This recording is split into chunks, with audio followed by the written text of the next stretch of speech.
இன்னைக்கு நான் பேச போறது world war 1 and world war 2 and இப்ப நடக்க போற world war 3. So world war 1லயும் 2லயும் என்ன நடந்துச்சுன்னு தெரியாம வேர்ல்டு வார் 3ல யாருக்கு சப்போர்ட் பண்றதுன்னு தெரியாம முழிக்க கூடாது இல்லையா? சோ இப்போ வேர்ல்டு வார் 1க்கு முன்னாடி உலகம் எப்படி ஸ்லோவா எக்ஸ்ப்ளோர்ட் ஆச்சு அப்படிங்கறது ஸ்டேஜ் போட்டு காட்டலாம். ஏன்னா ஒரு வார் அப்படிங்கிறது ஒரு நாள்ல டிசைட் பண்ணி பண்றது கிடையாது. அது எவ்வளவோ நாட்களுக்கு முன்னாடி இருந்து யோசிக்கப்பட்டது. இந்த பகை அவங்களுக்குள்ளேயே இருந்து வளர்ந்து வெயிட் பண்ணி அதுக்கப்புறம் சண்டை போட ஆரம்பிச்சது. இப்போ வீடியோக்குள்ள போலாம். 1800ல யூரோப் ஒரு பிரஷர் குக்கர் அப்படின்னு தான் சொல்லலாம். இது எப்போ அப்படின்னா வேர்ல்டு வாருக்கு முன்னாடி. இந்த 19th செஞ்சுரியில யூரோப்ல பிகஸ்ட் பவர் பிளேயர்ஸ் யாருன்னு பார்த்தா யுனைடெட் கிங்டம், யூகே, அதுதான் பிரான்ஸ், ஜெர்மனி, ரஷ்யா, அதுக்கப்புறம் ஆஸ்திரியா, ஹங்கேரி. இந்த கண்ட்ரிஸ் எல்லாம் வெறும் நாடா மட்டும் இல்ல, எம்பையர்ஸா இருந்தாங்க. எம்பையர்னா என்ன அப்படின்னா மத்த கண்ட்ரிய கண்ட்ரோல் பண்றது. அப்ப இது நடந்துட்டு இருக்கும் போதுதான் இம்பீரியலிசம் அப்படின்னு வந்தது. யாரு பெரிய ஆளுன்னு காட்டுறது. 1800ல யூரோப்ல ஒரு மைண்ட் செட் இருந்துச்சு. நாங்க தான் சுப்பீரியர், நாங்க தான் சிவிலைஸ்ட், நாங்க தான் ரூல் பண்றோம் அப்படிங்கிற இதுதான் imperialism. Africa, Asia, Middle East எல்லாமே கொலனைஸ் பண்ண ஆரம்பிச்சாங்க. எஸ்பெஷலி இந்த யூகே இருக்குல்ல, அது இந்தியாவை எடுத்துக்குச்சு. பிரான்ஸ் அப்படின்னு பார்த்தா ஆப்பிரிக்கால சில பார்ட்ஸ் எடுத்துக்குச்சு. ஜெர்மனி லேட்டா ஜாயின் பண்ணாலும் காம்படிஷனுக்கு வந்துருச்சு. எப்படியோ காம்படிஷன் அப்படின்னா இமேஜின் பண்ணிக்கோங்க, லைக் பிசினஸ் மாதிரி, அதாவது ஆர்மிஸ் கூட. அப்பதான் இண்டஸ்ட்ரியல் ரெவல்யூஷன் ஸ்டார்ட் ஆகுது. அது ஒரு ரியல் கேம் சேஞ்சர் மாதிரி. இந்த இண்டஸ்ட்ரியல் ரெவல்யூஷன் ஃபர்ஸ்டா யூகேல தான் ஸ்டார்ட் ஆகுது. ஃபேக்டரிஸ் வருது, மெஷின்ஸ் வருது, ஸ்டீல் ப்ரொடக்ஷன் வருது, ரயில்வேஸ் வருது. இந்த இண்டஸ்ட்ரியல் பவர் ஜெர்மனி கூட ஃபாஸ்டா அடாப்ட் பண்ணிக்குச்சு. இந்த ஜெர்மனி சடனா பவர்ஃபுல் ஆயிடுச்சு. யூகேக்கு ஒரு பயம், ஒரு ஷாக். இந்த ஜெர்மனி ரொம்ப ஃபாஸ்டா க்ரோ ஆகுதே, அப்ப நம்மளுக்கு காம்படிஷனா வந்துருமோ அப்படின்னு நினைக்கும் போது காம்படிஷனுக்கு வந்தது. அதாவது நேவல் ரேஸ். யூகே வர்சஸ் ஜெர்மனின்னு பார்த்தா யூகேவோட ஸ்ட்ரென்த் என்ன அப்படின்னா ராயல் நேவி. அப்ப ஜெர்மனி என்ன பண்ணுச்சு? பெரிய நேவியை பில்ட் பண்ண ஸ்டார்ட் பண்ணுச்சு. இது ரொம்ப டேஞ்சரஸ் சிக்னலா பார்க்கப்பட்டது. ஏன்னா சி கண்ட்ரோல் இருந்தா ட்ரேட் கண்ட்ரோல் எடுத்துக்கலாம், ட்ரேட் கண்ட்ரோல் இருந்தா பணத்தை கண்ட்ரோல் பண்ணலாம், பணம் இருந்தா பவர் ஆட்டோமேட்டிக்கா வந்துடும். சோ இவங்களுக்குள்ள டென்ஷன் ஸ்லோவா ரைஸ் ஆயிட்டே இருந்தது. இது ஒரு பக்கம் இருக்கும் போது இந்த ஒட்டமன் எம்பையர்னு சொல்லுவாங்க. அது ஒரு வீக் ஜெயிண்ட் அப்படின்னு சொல்லுவாங்க.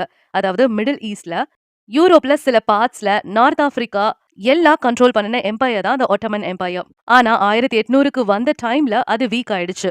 யூரோப் கண்ட்ரிஸ் எல்லாம் என்ன நினைச்சாங்க? இந்த எம்பையர் கொலாப்ஸ் ஆனா அந்த லேண்ட் எல்லாம் யார் எடுப்பாங்க அப்படின்னு சீக்கிரட்டா பிளான் பண்ண ஸ்டார்ட் பண்ணாங்க. இப்பதான் நேஷனலிசம் அப்படிங்கிற ஒரு எமோஷனல் ஃபயர் ஸ்டார்ட் ஆக ஆரம்பிச்சது. சோ நேஷனலிசம் அப்படின்னா என்ன? ஒரு எத்னிக் குரூப்புக்கு தனி கண்ட்ரி வேணும். எக்ஸாம்பிள் சொல்லணும் அப்படின்னா சர்பியன்ஸுக்கு ஆஸ்திரியா ஹங்கேரி கிட்ட இருந்து இண்டிபெண்டன்ஸ் வேணும். சோ பால்கன்ஸ் ரீஜியன் ஃபுல்லா டென்ஷன். ரஷ்யா வந்துட்டு ஸ்லாவிக் பீப்புளுக்கு சப்போர்ட் பண்ணுது, அதனால ஆஸ்திரியா பயந்துச்சு. சோ இந்த ஜெர்மனின்னு பார்த்தா அது ஆஸ்திரியாவுக்கு சப்போர்ட் பண்ணுச்சு.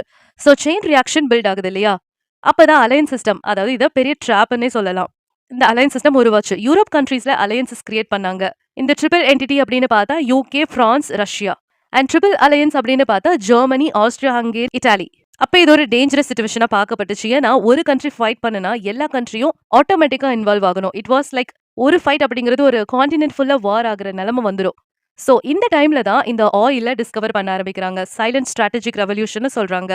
1908ல ஆயில டிஸ்கவர் பண்ணாங்க. யாரு அப்படின்னு பார்த்தா ஈரான். அந்த டைம்ல ஆயில் ரொம்ப பெருசா இம்பார்ட்டன்ஸ் கிடையாது. இம்பார்ட்டன்ஸ் எப்ப ஆச்சு அப்படின்னா இந்த ஷிப்ஸ் எல்லாம் இருக்குல்ல, கப்பலுக்கெல்லாம் இந்த கரிக்கட்டையை விட்டுட்டு ஆயிலுக்கு ஷிஃப்ட் ஆகுற ஸ்டேஜ் வந்த போதுதான்.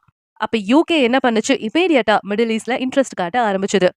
ஏன்னா ஃபியூச்சர்லன்னு பார்த்தா ஆயில் இந்த வாருக்கெல்லாம் ரொம்ப முக்கியமா இருக்கும். இதுதான் மிடில் ஈஸ்ட் ஸ்ட்ராட்டஜிக் இம்பார்ட்டன்ஸ் ஆரம்பம். இதுல இருக்க ஹிடன் பாலிடிக்ஸ் என்ன அப்படின்னு பார்த்தா பிரிட்டனுக்கு ரொம்ப பயம், அதாவது யூகேக்கு ரொம்ப பயம். ஏன் அப்படின்னா ஜெர்மனி ரொம்ப ஃபாஸ்டா வளர்ந்துட்டு இருக்கு.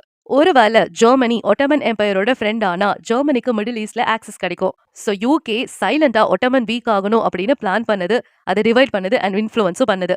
அப்புறம் என்னாச்சு? த பால்கன் கிரைசிஸ் ஆச்சு. 1908ல ஆஸ்திரியா போஸ்னியா அனெக்ஸ் பண்ணிடுச்சு. அதனால சர்பியா கோவமானாங்க, ரஷ்யா கோவமானாங்க, ஜெர்மனி ஆஸ்திரியாவுக்கு சப்போர்ட் பண்ணுது இல்லையா? சோ யூரோப்ல அப்படின்னு பார்த்தா இந்த போருக்கான அட்மாஸ்பியர் ரொம்ப ஹெவியா இருக்கு. இப்ப இந்த வேர்ல்ட் வார் 1 ஸ்டார்ட் ஆக போகுது இல்லையா? அதோட சைக்காலஜிக்கல் சிச்சுவேஷன் எப்படி இருந்திருக்கும் அப்படின்னு பார்த்தா அப்ப இருக்க யங் ஜெனரேஷன் இந்த யூரோப்ல நடக்கிற வார் ஏதோ ரொமான்டிக்கா பார்த்தாங்க. அப்படின்னா வார் அப்படின்னா ஹீரோயிசமா பாக்குறது, பெருமையா பாக்குறது. யாருக்கும் தெரியல இந்த மாடர்ன் மிஷின் கன் அப்படிங்கிற போர் எப்படி இருக்கும் அப்படின்னு. அவங்க நினைச்சாங்க இது ஒரு சின்ன வாரா இருக்கும் அப்படின்னு. ஆனா ரியாலிட்டி ரொம்ப டிஃப்ரெண்டா இருந்தது. சோ 1914ல யூரோப்பை பவுடர் கேக் அப்படின்னு சொன்னாங்க. ஏன்னா அலையன்சஸ் ரெடியா வச்சிருந்தாங்க, ஆர்மிஸ் ரெடியா வச்சிருந்தாங்க, அவங்களுக்கான நேஷனலிசம் இருந்தது, எம்பையர்ஸ் காம்பேட் பண்ண வச்சாங்க. சோ இந்த ஆயிலுக்கான இம்பார்ட்டன்ஸ் அவங்க கிட்ட ரைஸ் ஆச்சு. இந்த ஒட்டமனை வீக் பண்ணாங்க அந்த எம்பையரை. அண்ட் பால்கனியும் அன்ஸ்டேபிள் பண்ணிட்டாங்க. அவங்களுக்கு ஜஸ்ட் ஒரு இன்சிடென்ட் தான் வேணும். அண்ட் 1914 அப்படின்னு வந்த டைம்ல யூரோப் அமைதியா இருந்த மாதிரி தான் தெரியும். ஆனா உள்ள அலையன்ஸ் ரெடி பண்ணி வச்சிருந்தாங்க. இந்த ஆர்மிஸ்க்கெல்லாம் எல்லா பிளானையும் போட்டு கொடுத்துட்டாங்க. நேஷனலிசம் அப்படிங்கிற அவங்களோட வார்த்தை எக்ஸ்ட்ரீம் லெவல்ல இருந்தது. ஸோ ஜெர்மனி வெர்சஸ் யூகே அப்படிங்கிற ஒரு விஷயம் பீக்ல போச்சு. அண்ட் ஆஸ்திரியா சர்பியாவுக்கும் டென்ஷன் அதிகமா இருந்தது. இட் வாஸ் லைக் ரூம் ஃபுல்லா கேஸ் இருக்க மாதிரி. ஜூன் 28, 1914 ஒரு அசாசினேஷன் நடக்குது. விக்டிம் யாரு அப்படின்னு பார்த்தா ஆஸ்திரியா ஹங்கேரி இருக்காங்க இல்லையா, அவங்களோட வாரிசுன்னு சொல்லலாம். அவர் தான் சுப்ரீம் லீடர் ஆக போறவர். அவர் தான் விக்டிம். ஆக்சுவலி இந்த இன்சிடென்ட் எங்க நடக்குது அப்படின்னு பார்த்தா போஸ்னியால. ஸோ அந்த காலத்துல இது சரஜீவோ அப்படின்னு கூப்பிட்டாங்க. ஸோ போஸ்னியா என்ன பண்ணுச்சு அந்த டைம்ல, ரீசெண்டா ஆஸ்திரியாவை அனெக்ஸ் பண்ணுச்சு. அதனால சர்பியன் நேஷனலிஸ்ட் எல்லாம் ரொம்ப கோபமா இருந்தாங்க. அப்பதான் குரூப் இன்வால்வ் ஆச்சு, பிளாக் ஹேண்ட் அப்படின்னு. அது சர்பியன் நேஷனலிஸ்டோட சீக்ரெட் குரூப். அதுல எல்லாம் ஒரு இளம் வயது அசாசன் தான் இருந்தாங்க, கேவ்ரிலோ பிரின்சிப் அப்படின்னு சொல்லிட்டு. அவங்க இந்த ஆஸ்திரியா ஹங்கேரியோட தலைவராக போற அந்த ஹையரை அவரோட வைஃபையும் கொன்னுட்டாங்க. அந்த நிமிஷத்துல யூரோப்போட ஹிஸ்டரி சேஞ்ச் ஆகுது. சோ இந்த ஒரு கொலை தான் வேர்ல்டு வார் 1க்கான காரணமா அப்படின்னா, சோ நார்மல் அசாசினேஷனா இருந்தா ஒரு சின்ன கான்ஃபிளிக் தான். ஆனா இது அலையன்ஸ் சிஸ்டம் இல்லையா, எல்லாமே ட்ரிகர் ஆச்சு. ஆஸ்திரியா சர்பியாவை பிளேம் பண்ணுச்சு. ஆஸ்திரியா ஜெர்மனி கிட்ட கேட்டுச்சு, இப்ப வார் வந்தா எனக்கு சப்போர்ட் பண்ணுவியான்னு. ஜெர்மனி சொல்லிச்சு, நான் ஃபுல் சப்போர்ட் பண்ணுவேன். இதுதான் பிளாங்க் செக் ப்ராமிஸ் அப்படின்னு சொல்றாங்க. இப்ப ஆஸ்திரியாவுக்கு கொஞ்சம் தைரியம் வந்துச்சு ஜெர்மனி கூட வரனால. அண்ட் ஆஸ்திரியா சர்பியா கிட்ட ஒரு ஸ்ட்ரிக்ட் டிமாண்ட்ஸ் எல்லாம் வைக்கிறாங்க. ஸோ ஆஸ்திரியா ஜூலை 28, 1914 வார் டிக்ளேர் பண்ணுது. இப்பதான் இந்த செயின் ஸ்டார்ட் ஆகுது. இது அலையன்ஸ் டாமினோ எஃபெக்ட்னு சொல்லலாம். ரஷ்யா சர்பியாக்கு சப்போர்ட் பண்ணுச்சு. சோ ரஷ்யா அவங்களோட ஆர்மியா அனுப்புனாங்க. சோ ஜெர்மனி பாக்குது ரஷ்யா இந்த மாதிரி ஆர்மி எல்லாம் அனுப்புறாங்கன்னு சொல்லிட்டு, அப்ப என்ன பண்ணுது அப்படின்னா, ஜெர்மனி ரஷ்யா மேல வார் டிக்ளேர் பண்ணுது. ரஷ்யாக்கு தான் பிரான்ஸ் சப்போர்ட்டா இருக்குல்ல, அதனால ஜெர்மனி என்ன பண்ணுது, இந்த பிரான்ஸ் மேலேயும் வார் டிக்ளேர் பண்ணுது. சோ இந்த ஜெர்மனிக்காரங்க என்ன பண்றாங்க, பெல்ஜியமுக்கு போயிட்டு சீக்கிரமா பிரான்ஸுக்கு ரீச் ஆகிறதுக்கு போறாங்க. பெல்ஜியம் அப்படின்னு பார்த்தா ஒரு நியூட்ரல் கண்ட்ரி தான். சோ இந்த இன்வேஷன் காரணமா தான் யூகே ஜெர்மனி மேல வார் டிக்ளேர் பண்ணுது. ஒரு வாரத்துல என்டையர் யூரோப்பே போர்ல இருக்கு. சோ ஜெர்மனியோட பிளான் என்ன, சிம்பிள் தான். சீக்கிரமா பிரான்ஸ வெஸ்ட்ல அழிச்சிட்டு ஈஸ்டுக்கு ரஷ்யா கிட்ட ஃபோக்கஸ் பண்ணி அவங்கள அட்டாக் பண்றது. ஏன்னா ரஷ்யாவோட எண்ணிக்கை அதிகமா இருந்துச்சு, அவங்கள சமாளிக்கிறது கொஞ்சம் கஷ்டம். ஆனா ப்ராப்ளம் என்ன, பெல்ஜியம் ரெசிஸ்டா இருந்தது, பிரான்ஸ் ரெசிஸ்டா இருந்தது. வார் முடிக்காம ரொம்ப நீளமாயிருச்சு. சோ இந்த ஜெர்மனி அப்படிங்கிறது இந்த ரெண்டு வார்க்கும் நடுவுல ஸ்டக் ஆயிருச்சு. அது ஒரு வர்ஸ்ட் நைட்மேர் மாதிரி அவங்களுக்கு. ஏன் இந்த ஒட்டமன் எம்பையர் ஜாயின் ஆச்சு? ஒட்டமன் எம்பையர் நான் சொன்ன மாதிரி வீக்கா இருந்தது இல்லையா. சோ ஜெர்மனி என்ன ப்ராமிஸ் பண்றாங்க, நாங்க மிலிட்டரி சப்போர்ட் கொடுப்போம், மாடர்னைசேஷனா இருப்போம், ரஷ்யா கிட்ட இருந்து ப்ரொடெக்ட் பண்ணுவோம். சோ இந்த ஒட்டமன் என்ன பண்ணுச்சு அப்படின்னா, ஜெர்மனி கூட ஜாயின் பண்ணிக்கிச்சு. சோ இப்ப இந்த போர் மிடில் ஈஸ்டுக்கு, நார்த் ஆப்பிரிக்காக்கு, எல்லாத்துக்கிட்டையும் ஸ்ப்ரெட் ஆகுது. முன்ன சொன்னது போல இந்த ஆயில் அப்படிங்கிறது ஒரு ஸ்ட்ராட்டஜிக் ஆகுது இந்த வார் டைம்ல. முன்னாடி போர் நடக்கிறதுக்கு முன்னாடி இந்த ஆயிலோட இம்பார்ட்டன்ஸ் கொஞ்சமா க்ரோ ஆயிட்டு இருந்தது. ஆனா வார் நடக்கும் போது இந்த டேங்க் எல்லாத்துக்கும் ஆயில் தேவைப்பட்டது, ஷிப் எல்லாத்துக்கும் ஆயில் தேவைப்பட்டது, ட்ரக்ஸ் எல்லாத்துக்கும் ஆயில் தேவைப்பட்டது. அப்பதான் யூகே ரியலைஸ் பண்ணது, மிடில் ஈஸ்ட கண்ட்ரோல் பண்ணா ஃபியூச்சர் செக்யூரா இருக்கும் அப்படின்னு. சோ சீக்கிரட்டா மிடில் ஈஸ்ட் டிவிஷன் பிளானிங்க ஸ்டார்ட் பண்ணாங்க. அப்ப 1916ல யூகேவும் பிரான்ஸும் ஒரு சீக்ரெட் அக்ரிமெண்ட் போட்டுக்கிட்டாங்க. அந்த அக்ரிமெண்ட் என்ன அப்படின்னா, இந்த ஒட்டமன் லேண்ட் இருக்குல்ல, இதெல்லாம் டிவைட் பண்ணலாம்னு டிசைட் பண்ணாங்க. அதாவது அரப்ஸ் கிட்ட கேட்காமையே. எப்படி பிளான் பண்ணாங்க கண்ட்ரீஸ் வைஸ் பார்த்தா அப்படின்னா, Iraq, Syria, Lebanon. So modern middle east கான்ஃபிளிக்ட பிளான் பண்ணதே இங்கதான். சோ இனிஷியல் டைம்ல, அதாவது 1917ல யூஎஸ் நியூட்ரலா தான் இருந்தது. ஏன் ரீசன் என்ன அப்படின்னா, இந்த ஜெர்மனி யூஎஸோட ஷிப் இருக்கு இல்லையா, சப்மரீனை அட்டாக் பண்ணிருந்தாங்க. அண்ட் அவங்களுக்கு யூகே அண்ட் பிரான்ஸ் கூட எக்கனாமிக் டை இருந்தது. அண்ட் ஜெர்மனியும் மெக்சிகோ கிட்ட கேட்டிருந்தாங்க யூஎஸ் அட்டாக் பண்ணணும் அப்படின்னு சொல்லிட்டு. இதுதான் ஃபைனல் ட்ரிகர். அப்புறம் தான் யூஎஸ் என்டர் ஆச்சு வார்க்குள்ள 1917ல.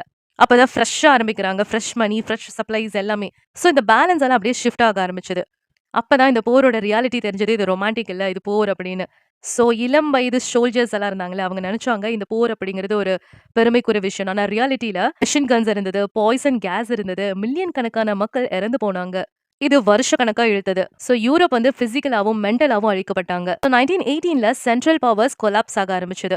ஜெர்மனினால சுத்தமா முடியல. ஆஸ்திரியா ஹங்கேரி கொலாப்ஸ் ஆக ஆரம்பிச்சது. ஒட்டமன் அதோட டெரிட்டரிய இழந்து போக ஆரம்பிச்சது. சோ ஜெர்மனி லாஸ்ட் ஒரு ஃபைனல் அஃபென்சிவ் ட்ரை பண்ணாங்க, அதுவும் தோத்து போச்சு. சோ ஜெர்மனி நவம்பர் 11, 1918ல சரண்டர் ஆனாங்க. அப்புறம் போர் முடிஞ்சிருச்சு. ஆனா உண்மையான ஸ்டோரி என்னன்னா, இது ஜஸ்ட் பிகினிங் தான். போர் முடிஞ்சிருச்சு, ஆனா கோவம், தோத்து போன அந்த ஈகோ, அந்த ரிவெஞ்ச் ஃபீலிங் அதெல்லாம் ஸ்டார்ட் ஆக ஆரம்பிச்சது. வார் முடிஞ்சது, ஆனா பீஸ் வந்துச்சா அப்படின்னு கேட்டா இல்ல. இந்த வேர்ல்டு வார் 1 முடிஞ்சு உடனே வேர்ல்டு வார் 2ஓட விதைய போட ஆரம்பிச்சுட்டாங்க. 1919ல பாரிஸ்ல பீஸ் கான்ஃபரன்ஸ் நடந்துச்சு. இதுல மெயின் லீடர்ஸ் யாரு அப்படின்னா, யூஎஸ்ஏல இருந்து வந்திருந்தாங்க, யூகேல இருந்து வந்திருந்தாங்க, பிரான்ஸ்ல இருந்து வந்திருந்தாங்க. சோ ஜெர்மனியை இன்வைட் பண்ணல நெகோசியேஷனுக்கு. அவங்க மேல டிசிஷன் இம்போஸ் பண்ணாங்க. இந்த ஜெர்மனிக்கு கொடுத்த பனிஷ்மெண்ட் என்ன அப்படின்னா, ஜெர்மனியை ஃபுல்லா பிளேம் அக்செப்ட் பண்ண சொல்லி வார்கில்ட்ட க்ளாஸ் பண்ணாங்க. ஹெவி ரிப்பரேஷன் கொடுத்தாங்க. மணியை பே பண்ண சொல்லி, மிலிட்ரி லிமிட்டா தான் இருக்கணும், டெரிட்டரி போயிடுச்சு அப்படின்னாலாம் சொல்லி இந்த ஜெர்மன் பீப்புளை வந்துட்டு ரொம்ப கேவலப்படுத்திட்டாங்க, ஃபீல் பண்ண வச்சாங்க. ஸோ அவங்களுக்கு என்னன்னா, ஏன் நாங்க ஃபுல் பிளேம் எடுத்துக்கணும்னு கோவப்பட்டாங்க.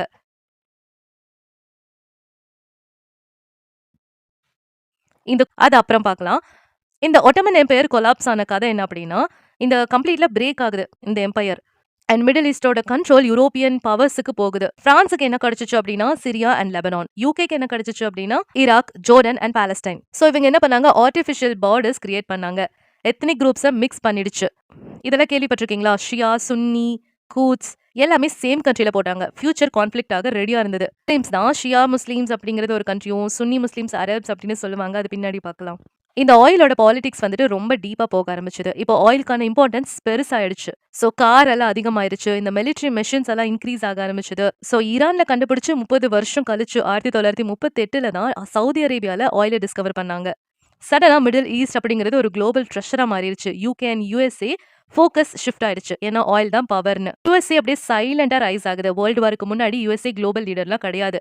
ஆனா வாருக்கு அப்புறம் யூஎஸ்ஏட எக்கனாமி ஸ்ட்ராங் ஆகுது. யூரோப் வீக் ஆனனால யுஎஸ்ஏ வந்துட்டு ஒரு ஃபினான்ஷியல் சென்டரா பார்க்கப்பட்டுச்சு. 1930 கிரேட் டிப்ரெஷன் ஹிட் ஆச்சு. இந்த எக்கனாமிக் அப்படிங்கிறது வேர்ல்டு வைட் கொலாப்ஸ் ஆச்சு. நிறைய பேருக்கு கோவம், வேலை இல்ல, ஒரு இன்ஸ்டபிலிட்டி.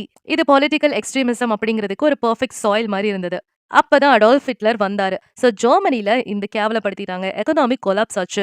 அப்பதான் ஹிட்லர் அவர் ப்ராமிஸ் பண்ணிக்கிட்டாங்க, அவங்க தொலைச்சு போட்ட அந்த ப்ரைடை திருப்பி கொண்டு வருவேன். ஸோ இந்த ஜெர்மனிக்கு பனிஷ்மெண்ட் எல்லாம் கொடுத்தாங்க இல்லையா, பே பண்ணணும், அதை பண்ணணும், இதை பண்ணணும்னு. ஸோ அதை எல்லாத்தையும் கேன்சல் பண்ண வைப்பேன் அண்ட் என்னோட மிலிட்ரியை ரொம்ப ஸ்ட்ராங் ஆக்குவேன் அப்படின்னு சொல்லி ரொம்ப டிஸ்பரேட்டா இருந்தாரு. ஸோ 1933 ஒரு சான்சலர் ஆகுறாரு. அவரோட ஆர்மியை சீக்கிரட்டா ரீபில்ட் பண்றாரு. இந்த உலக தலைவர்கள் எல்லாம் இக்னோர் பண்ணிட்டாங்க. சேம் டைம்ல எக்ஸ்பான்ஷனிசம் அப்படின்னு பார்த்தா இட்டாலி வந்து பெனிட்டோ கீழே ஒரு எம்பையர் வேணும்னு கேட்டுச்சு. ஜப்பான் ஏஷியால எக்ஸ்பான்ஷன் வேணும்னு கேட்டுச்சு. ஒரு ஸ்ட்ராங் என்ஃபோர்ஸ்மெண்ட் இல்லாம இந்த அக்ரஷன் அலோ பண்ணப்பட்டுச்சு. இப்போ மிடில் ஈஸ்டுக்கு வந்தோம் அப்படின்னா யூரோப்னால கண்ட்ரோல் பண்ணப்பட்டிருந்தது. இந்த ஆயிலோட இம்பார்ட்டன்ஸ் அதிகமாச்சு. இப்போ அரப்ஸ் வந்துட்டு ரொம்ப டிசப்பாயிண்ட் ஆனாங்க. ஏன்னா அவங்களுக்கு இண்டிபெண்டன்ஸ் வேணும்னு எக்ஸ்பெக்ட் பண்ணாங்க. இன்ஸ்டெட் இந்த கொலோனியல் கண்ட்ரோல் கண்டினியூ ஆயிட்டே இருந்தது. அப்புறம் ரீசென்ட்மெண்ட் பில்ட் ஆக ஆரம்பிச்சது. அப்பதான் ஒரு சின்ன பாலிடிக்ஸ், அதாவது ஹிடன் ஸ்ட்ராட்டஜின்னு சொல்லலாம், ஹிடன் ரியாலிட்டிஸ்னு கூட சொல்லலாம். அது என்ன அப்படின்னா, பிரிட்டன் வந்து அரப்ஸுக்கு ப்ராமிஸ் பண்றாங்க இண்டிபெண்டன்ஸ் வாங்கி தருவோம். பிரிட்டன் வந்துட்டு ஜூஸுக்கு ப்ராமிஸ் பண்றாங்க, உங்களோட ஹோம்லேண்டுக்கு நாங்க அனுப்பி வைப்போம், உங்களுக்கு தருவோம் அப்படின்னு. அதுதான் பால்ஃபோர் டிக்ளரேஷன் சொல்லுவாங்க. அண்ட் இதே பிரிட்டன் தான் சீக்ரெட்டாவும் பிரான்ஸ் கூட அக்ரி பண்ணிக்கிச்சு அந்த சீக்ரெட் அக்ரிமெண்ட், அதாவது ஒட்டமன் லேண்ட்ஸை டிவைட் பண்ணலாம் அப்படின்னு. இந்த 3 ப்ராமிஸையும் பண்ணுது. ஆனா ஃபியூச்சரோட கான்ஃபிளிக்ட் அன்அவாய்டபிளா இருந்தது.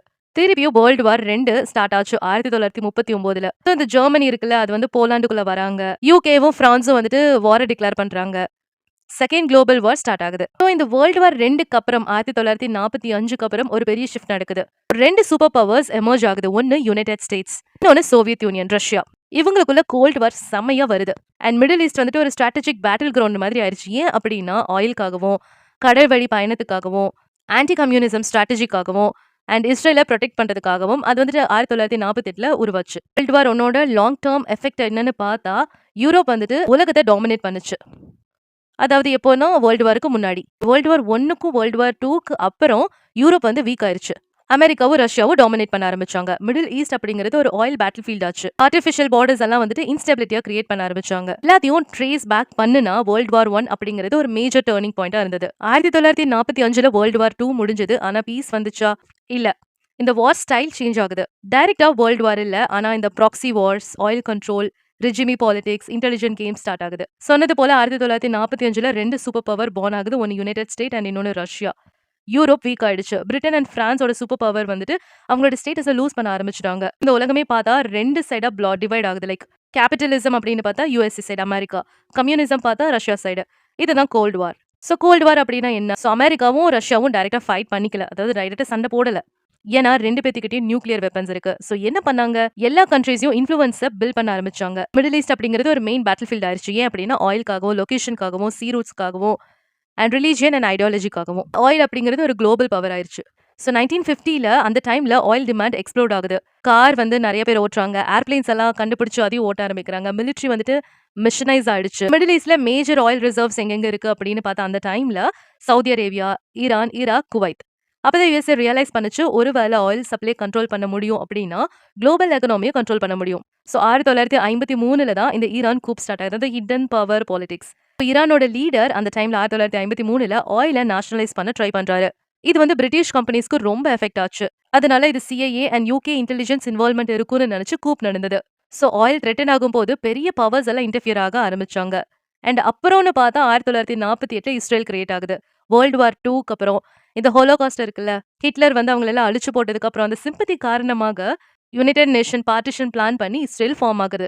அப்ப இது அரப் கண்ட்ரீஸ் எல்லாம் பார்த்துட்டு அவங்களுக்கு கோவம் வருது. ஏன்னா மல்டிபிள் அரப்ஸ் இருக்காங்க, அவங்களுக்கு இஸ்ரேல் கூட வார்ஸ் இருக்கு. ஸோ அமெரிக்கா வந்துட்டு ஸ்ட்ராங்கா இஸ்ரேலுக்கு சப்போர்ட் பண்ணுது. ஏன் அப்படின்னா ஒரு ஸ்ட்ராட்டஜிக் அல்லேக்காக, ஒரு மிலிட்ரி பேஸ் அட்வான்டேஜுக்காக, பொலிட்டிக்கல் இன்ஃப்ளூயன்ஸ்க்காக. ஸோ மிடில் ஈஸ்டோட கான்ஃபிளிக் பெர்மனன்ட் ஆயிடுச்சு. இந்த அரப் கண்ட்ரீஸ் எல்லாம் ஆயிலை வந்துட்டு வெப்பனா யூஸ் பண்ணாங்க, ஆயில் சப்ளை கட் பண்ணாங்க, அதாவது அமெரிக்காவுக்கும் யூரோப்புக்கும். அப்போ பிரைஸ் வந்துட்டு ஸ்கை ராக்கெட்ல போச்சு, வேர்ல்டு எக்கனாமியும் ஷாக் ஆச்சு. இப்போ வந்துட்டு ஆயில் வந்துட்டு ஒரு ஜியோ பொலிட்டிக்கல் வெப்பனாக தான் பார்க்கப்படுது. அண்ட் 1979 ஒரு இரானியன் ரெவல்யூஷன் நடந்தது. ஷா ரிமூவ் பண்ணப்பட்டாங்க. அப்போ இஸ்லாமிக் ரிப்பப்ளிக் ஃபார்ம் ஆச்சு. அவங்க வந்து யுஎஸ்ஏக்கு வந்து எதிர்த்து நின்னாங்க, அதாவது ஆன்டி யுஎஸ்ஏ ஸ்டான்ஸ் ஸ்ட்ராங்கா இருந்தது. இப்போ மிடில் ஈஸ்ட்ல வந்துட்டு ஒரு புது ரைவல்ரியே ஸ்டார்ட் ஆச்சு. அப்பதான் ஈரான் வெர்சஸ் சவுதி அரேபியா அப்படின்னு வந்துச்சு.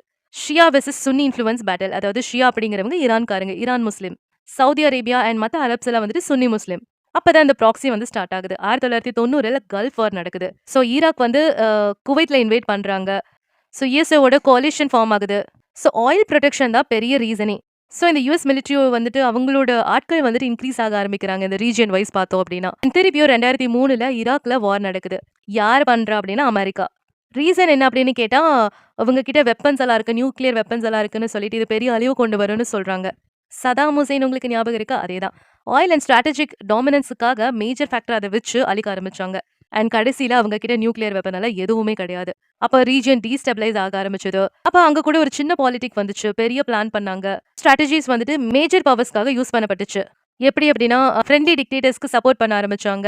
இந்த ரெண்டு சைடும் வெப்பன்ஸை விற்க ஆரம்பிச்சாங்க. மெயினா மிலிட்ரி பேசிஸை மெயின்டைன் பண்ண ஆரம்பிச்சாங்க. எக்கனாமிக்கு சாங்ஷன்ஸ் கொடுத்தாங்க, இன்டெலிஜென்ஸ் ஆபரேஷன்ஸ் கொடுத்தாங்க. இந்த ஸ்ட்ரைட் ஆஃப் ஹார்மஸ் இருக்கு இல்லையா, அதை கண்ட்ரோல் பண்ண ஆரம்பிச்சாங்க. It's like chess. இன்னைக்கு சிச்சுவேஷன் அப்படின்னு பார்த்தா மல்டி போலார் வேர்ல்டுன்னு சொல்ல முடியும். Not just USA and Russia, இப்போ சைனா கூட இருக்கு. Regional powers like Iran, Turkey, Saudi அதெல்லாமே காம்பீட் பண்ணிட்டே தான் இருக்கு. அண்ட் இஸ்ரேலுக்கும் ஈரானுக்கும் டென்ஷன் போயிட்டே தான் இருக்கு. ரஷ்யாவுக்கும் உக்ரைனுக்கும் இந்த வார் இம்பாக்ட் வந்துட்டு ஆயில் மேலே தான் வார் இம்பாக்ட் இருக்கு, அதுவும் போயிட்டு இருக்கு. ஸோ இந்த வேர்ல்டு எக்கனாமி கூட இன்டர் கனெக்ட் தான் ஆயிருக்கு. ஏன்னா ஃபுல் குளோபல் வார் அப்படின்னு எடுத்துட்டா இது எல்லாத்துக்குமே டேஞ்சர் தான். வேர்ல்டு வார் 1, 2 அதுக்கப்புறம் நடந்ததான விஷயங்கள்லாம் பார்த்தோம். இப்போ மிடில் ஈஸ்ட்ல இருக்க இந்த ஆயில் பாலிடிக்ஸை பத்தி பார்க்கலாம். ஆயில் பாலிடிக்ஸ் அப்படின்னு பார்த்தா ஒரு பிளாக் லிக்விட் தான். ஆனா அது வேர்ல்டு கவர்மெண்ட்டை கண்ட்ரோல் பண்ணுது. எக்கனாமிஸை கொலாப்ஸ் பண்ண முடியும், அதனால போர் திருப்பியும் ஸ்டார்ட் பண்ண முடியும், ரெஜிமி சேஞ்ச் பண்ண முடியும். எப்படி அப்படிங்கிறது தான் 1900 இந்த ஆயில் ரொம்ப பெரிய வேல்யூ எல்லாம் கிடையாது. கோல் அதுதான் வந்துட்டு ராஜா மாதிரி இருந்தது. 1908 இந்த ஆயில் டிஸ்கவர் பண்ணாங்க ஈரான்ல. அதுக்கப்புறம் பிரிட்டிஷ் கம்பெனிஸ் இமீடியட்டா இன்ட்ரெஸ்ட் காட்டினாங்க. அப்ப யார் ரூல் பண்ணாங்க ரீஜியன் அப்படின்னு பார்த்தா ஒட்டமன் எம்பையர். அண்ட் ஆயில் வந்து ஃபாஸ்டா எஃபிஷியன்டா பவர்ஃபுல்லா மூவ் ஆச்சு. பிரிட்டிஷ் நேவி வந்துட்டு ஷிஃப்ட் ஆக ஆரம்பிச்சது ஆயிலுக்கு. 1950 60 பார்த்தா இந்த ஆயில் ப்ரொடக்ஷன் வந்து ஸ்கை ராக்கெட்டா போயிட்டு இருந்தது. இந்த மிடில் ஈஸ்ட்ல இருக்க ரூலர்ஸ் எல்லாம் சடனா சூப்பர் ரிச் ஆயிட்டாங்க. இந்த வேர்ல்டு வார் 2க்கு அப்புறம் யுனைடெட் ஸ்டேட் தானே ரொம்ப பவர்ஃபுல்லா வந்தது. ஸோ 1938 ஸோ இந்த யூஎஸ் கம்பெனிஸ் வந்துட்டு பார்ட்னர்ஷிப் போடுறாங்க சவுதி மோனாச்சி கூட. டீல் வந்து சிம்பிள் தான். யுஎஸ்ஏ வந்து ப்ரொடெக்ட் பண்ணணும் அண்ட் சவுதி வந்துட்டு ஆயில் சப்ளை பண்ணணும். இதுதான் ஒரு யுஎஸ்க்கும் சவுதிக்கும் இருக்கிற அலைன்ஸ்ல வந்துட்டு ஒரு ஃபவுண்டேஷனா இருந்தது. ஸோ 1973 திருப்பியும் ஆயில் ஷாக் ஆகுது. அரபுக்கும் இஸ்ரேலுக்கும் வார் நடக்குது. அரப் வந்துட்டு இந்த ஆயில் ப்ரொடியூசர்ஸ் இந்த ஆயில் சப்ளை கட் பண்ணாங்க வெஸ்ட்டுக்கு. ஸோ ரிசல்ட் என்ன அப்படின்னா ஆயில் பிரைஸ் வந்துட்டு 4 மடங்கா இன்க்ரீஸ் ஆச்சு. குளோபல் எக்கனாமி ஷாக் ஆச்சு. ஸோ அப்போ வேர்ல்டுக்கு ஒரு லெசன் கொடுத்த மாதிரி இந்த மிடில் ஈஸ்ட் ஆயில் ப்ரொடியூசர்ஸ் தான் இந்த குளோபல் எக்கனாமியை கண்ட்ரோல் பண்றாங்கன்னு. ஸோ 1979 ஈரான் வந்துட்டு யுஎஸ் கூட தான் ஒரு அல்லை வச்சிருந்தாங்க. அப்போ ஓகேவா தான் இருந்தது. அப்புறம் ஒரு ரெவல்யூஷன் வந்தது. அதுக்கப்புறம் யுஎஸ் அவங்க அடியோட நிறுத்திட்டாங்க. அப்பதான் ரீஜன்ல ஒரு புது பவர் இருக்கு, like Iran versus Saudi Arabia அப்படின்னு. ஷியா versus Sunni influence battle. 1990 Saddam ஹுசைனை இதுல இன்வைட் பண்றாங்க. ஏன் அப்படின்னா ஆயிலுக்காகவும் சில டெட் இஷ்யூஸ்க்காகவும். ரிசல்ட் என்ன அப்படின்னு பார்த்தா கல்ஃப் வார் ஆரம்பிச்சிருச்சு. யுஎஸ்ஏ மிலிட்ரி இன்டர்வென்ஷன் வந்தது. எதுக்குன்னா ரீசன் வந்து அஃபிஷியலா வந்து குவைத்தை ப்ரொடெக்ட் பண்ணணும் அப்படின்ட்டு. ஆனால் ரியல் ரீசன் வந்துட்டு ஆயில் ஃப்ளோவை ப்ரொடெக்ட் பண்ணணுங்கிறதுக்காக தான். ஸ்ட்ரெயிட் ஆஃப் ஹார்மஸை கண்ட்ரோல் பண்றதுக்கு. இட்ஸ் நாட் ஜஸ்ட் ஆயில், இது வந்துட்டு ஒரு எனர்ஜி ரூட்டை கண்ட்ரோல் பண்ற மாதிரி. இப்போ எனர்ஜி வந்துட்டு இதுல தான் க்ரோ ஆயிட்டு இருக்கு அப்படின்னு வச்சுக்கோங்களேன். Still oil major energy source தான் இருக்கு. மிடில் ஈஸ்ட் தான் இதுல சென்ட்ரல் இருக்கு. சைனா ஆயில் வாங்குது. யூஎஸ்ஏ வந்து ரூட்டை ப்ரொடெக்ட் பண்ணுது. யூரோப் வந்து டிபெண்டா இருக்கு. இதுதான் ஜியோ பாலிடிக்ஸ் கண்டினியூ ஆயிட்டு இருக்கு. 1970 ஒரு பெரிய டேர்னிங் பாயிண்ட் நடந்துச்சு.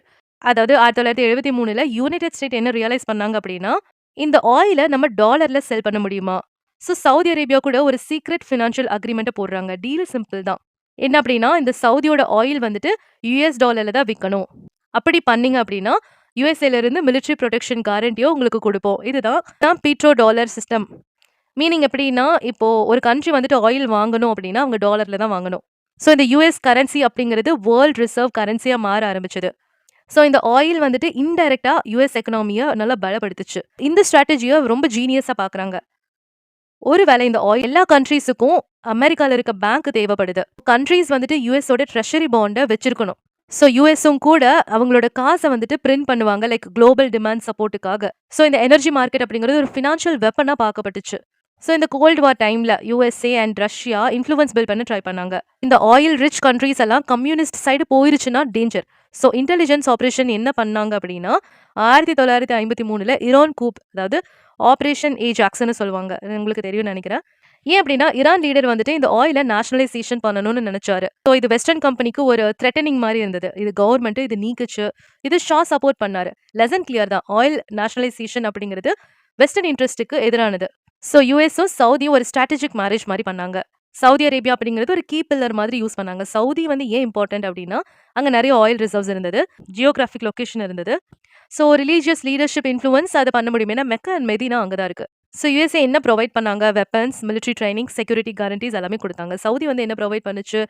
ஒரு ஸ்டெபிளா ஒரு ஆயில் சப்ளை குடுத்துட்டே இருந்தது. அப்புறம் டாலருக்கு ட்ரேட் சப்போர்ட் குடுத்துட்டே இருந்தது. இது ஒரு மியூச்சுவல் டிபெண்டன்ஸ்னால வொர்க் ஆச்சு. ஸோ சதாம் ஹுசேன் என்ன கேட்டாரு அப்படின்னா, ஒரு ரீஜினல் டாமினன்ஸ் வேணும்னு கேட்டாரு. குவைத்ல இன்வைட் பண்ணாரு. இதனால ஆயில் ப்ரொடக்ஷன் டிஸ்பியூட்ஸ் ஆச்சு அண்ட் கடனும் இஷ்யூ ஆச்சு. யுஎஸ் வந்துட்டு இது காரணமா ஒரு கல்ஃப் வார கிரியேட் பண்ணாங்க. ஆயில் ரூட்ட டிஸ்டர்ப் பண்ண ட்ரை பண்ணா குளோபல் ரெஸ்பான்ஸ் வரணும், ஏத்துக்கணும் அப்படிங்கிற ஒரு நிலைமைக்கு தள்ளப்பட்டாங்க. இந்த ஸ்ட்ரெய்ட் ஆஃப் ஹோர்மஸ் இருக்குல்ல, ஒரு நேரோ சி ரூட் தான். அதாவது இந்த வேர்ல்ட்ல இருக்கிறதான ஹியூஜ் பெர்சன்டேஜ் ஆஃப் ஆயில் இந்த வழியா தான் பாஸ் ஆகி போகுது. அப்ப இது ஈரான் வந்துட்டு ஒரு சைட்லேருந்து கண்ட்ரோல் பண்ணுச்சு. அது ஒரு வேளை க்ளோஸ் பண்ணுச்சு அப்படின்னா, இந்த ஆயிலோட பிரைஸ் வந்துட்டு அதிகமாகும். குளோபல் எக்கனாமி கொலாப்ஸ் ஆகும். அதனால தான் யுஎஸ் நேவி கான்ஸ்டன்ட்டா பிரசன்ஸ்ல இருந்துட்டே இருந்தாங்க அந்த இடத்துல. ஆயில் பாலிடிக்ஸ் அப்படிங்கிறது ஜியோகிராஃபிக் பாலிடிக்ஸ் தான் அப்படின்னு. இந்த ஈரானியன் ரெவல்யூஷனுக்கு அப்புறம் ஈரான் வந்துட்டு ஆன்டி யுஎஸ் ஸ்டாண்ட்ஸ் எடுத்தாங்க. சவுதி வந்துட்டு ப்ரோ யுஎஸ் ஸ்டாண்ட்ஸ் எடுத்தாங்க. இதனால ரீஜியனல் கோல்ட் வார் ஸ்டார்ட் ஆச்சு. ஓபிஇசி பவர் தெரியுமா? Organisation of oil producing countries அப்படின்னு பார்த்தா, இந்த ஓபிஇசி ப்ரொடெக்ஷன் கண்ட்ரோல் பண்ண ட்ரை பண்ணும். சப்ளை ரெடியூஸ் பண்ணா பிரைஸ் இன்க்ரீஸ் ஆகும். சப்ளை இன்க்ரீஸ் பண்ணா பிரைஸ் டிக்ரீஸ் ஆகும். ஸோ ஆயில் வந்துட்டு எக்கனாமிக் வெப்பனா பார்க்கப்பட்டுச்சு. இப்போதான் இந்த சைனா வந்துட்டு இந்த ஆயில் கேம்குள்ள என்டர் ஆகுது. ஸோ சைனா வந்துட்டு எனர்ஜி டிமாண்டை இன்க்ரீஸ் பண்ணுச்சு. மிடில் ஈஸ்ட்ல இன்வெஸ்ட்மெண்ட் ஸ்டார்ட் பண்ணுச்சு. ஸோ இது யூஎஸ் டாமினன்ஸுக்கு ஒரு சேலஞ்சா இருந்தது. ஸோ இது ஒரு புது உலகம் மல்டிபோலார் எனர்ஜி காம்படிஷன் ஒரு ஸ்டேஜுக்கு வந்த மாதிரி. திருப்பி என்ன பண்ணுச்சு? யூஎஸ் வந்துட்டு ஈராக்குள்ள இன்வேட் ஆச்சு. அஃபிஷியல் ரீசன் என்ன சொன்னாங்க அப்படின்னா, வெப்பன்ஸ் ஆஃப் மாஸ் டிஸ்ட்ரக்ஷன் சொன்னாங்க. ஆனால் ஈராக்கோட மேஜர் ஆயில் ரிசர்வ் கண்ட்ரி இல்லையா? ஸோ வாருக்கு அப்புறம் இந்த ஆயில் கான்ட்ராக்ட்ஸ் எல்லாம் டிஸ்ட்ரிபியூஷன் பண்ணாங்க. இப்போ ஆயில் வந்துட்டு அதோட பவர் லூஸ் ஆயிட்டு இருக்கா இப்போ அப்படின்னு பார்த்தா, ரெனியூவபிள் எனர்ஜி வளர்ந்துட்டு இருக்கு. ஸோ ஆயில் வந்துட்டு ஸ்டில் பேக் போனா இருந்துட்டே தான் இருக்கு. லைக் அவியேஷனுக்கு, மிலிட்ரிக்கு, ஷிப்பிங்க்கு, இந்த பீட்ரோ கெமிக்கல்ஸ் எல்லாம் இருக்குல்ல அதுக்காக. ஸோ ஆயில் பாலிடிக்ஸ் அப்படிங்கிறது சீக்கிரமா இப்போதைக்கு முடியாது. ஸோ ஸ்லோவா சேஞ்ச் ஆயிட்டு. ஸோ இதுதான் இப்போ நடந்துட்டு இருக்குது கரண்டா. நீங்க என்ன நினைக்கிறீங்க அப்படிங்கிறத கமெண்ட்ல சொல்லுங்க. மறக்காம இந்த சேனலை சப்ஸ்கிரைப் பண்ணிடுங்க.